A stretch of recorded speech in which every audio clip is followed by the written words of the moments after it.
Hello everyone, welcome back to the channel. જય શ્રી કૃષ્ણ. કેમ છો? જન્માષ્ટમીની હાર્દિક શુભેચ્છાઓ તમને, અમને, તમારા પૂરા ફેમિલીને. અત્યારે વાગ્યા છે સવારના 5. હું નાહી ધોઈને રેડી છું અને જન્માષ્ટમીમાં સવારે પંચામૃતના સ્નાનના દર્શન થાય છે, તો અમે લોકો એ કરવા જઈએ છીએ. તો સાથે ચલો તમારે પણ લઈ જાઓ. આજે આપણે આખો દિવસ જન્માષ્ટમીનો કેવી રીતે નીકાળીએ છીએ, આપણે આખો દિવસ સાથે રહીશું.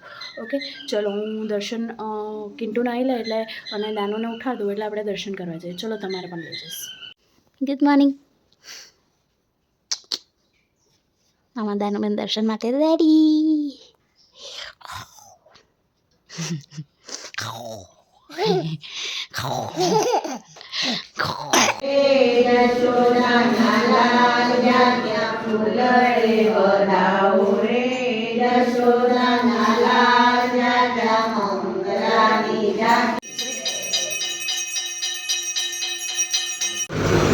અમે લોકો મંદિરથી આવી ગયા હતા ચા પીવા માટે અને ખાઈ તો લે બેસ્ટ ટીમાં મળે છે, બ્લુ ટીમાં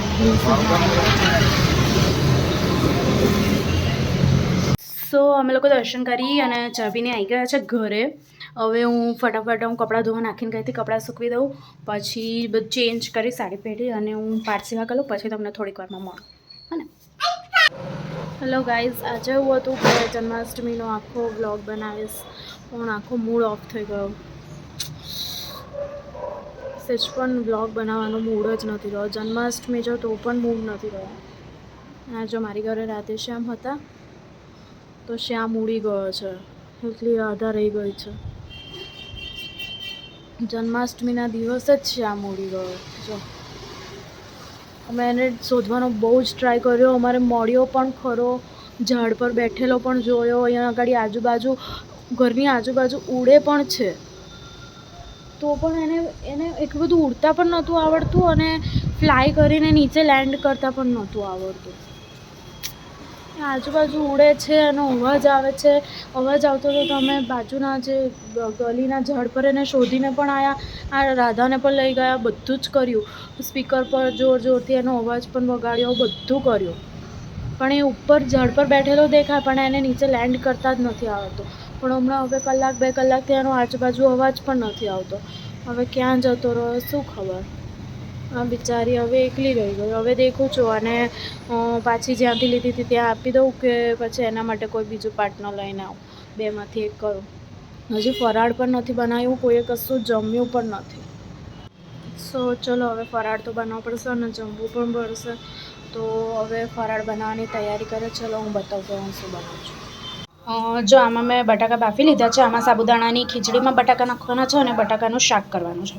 અને આ મેં થોડો મોરિયાની ખીચડી માટે મોરિયો પલાળ્યો છે અને સાબુદાણાની ખીચડીમાં નાખવા માટે મેં આ સિંગદાણા પણ પીસી લીધા છે.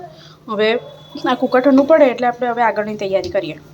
અમે લોકોએ જમી લીધું છે અને હવે થોડીક વાર રેસ્ટ કરું, પછી હું છે ને પેલું શું કહેવાય, થોડો તાપ ને એવું ઓછું થશે ને પછી આ રાધેને લઈને થોડીક વાર ઉપર જઈશ, કદાચ એનો અવાજ સાંભળી અને પેલો આજુબાજુ હોય તો મળે તો. હવે થોડી વાર રેસ્ટ કરીને મળું તમને. સો તાપને એવું જતું રહ્યું છે તો અમે લોકોએ વિચાર્યું કે ઉપર એક આંટો મારીએ, બ્લૂટૂથ સ્પીકરથી એનો અવાજ, મારી પાસે જે જૂની વિડીયોઝ છે એ વિડીયોઝ જોર જોરથી અવાજવાળી વગાડીએ તો બાય ચાન્સ કદાચ આજુબાજુ હોય, ઉડે તો ખ્યાલ આવે. જો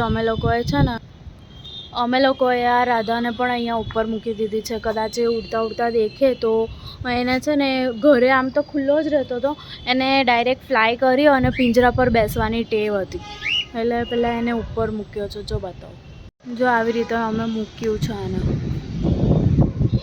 અને આ બ્લૂટૂથથી અમે લોકો વગાડ્યો છે. જો મળી જાય તો સારું, નહીં તો પછી તો શું કરી શકવાના છે. સો ગાઈઝ અમે લોકો રેડી છે, સેટ. દાનુ અમે લોકો રેડી છે. અમે લોકો મંદિર નીકળીએ, 10 થી 12 ભજન છે તો ભજનમાં બેસીશું, પછી દર્શન કરીને પછી આરામથી આવીશું.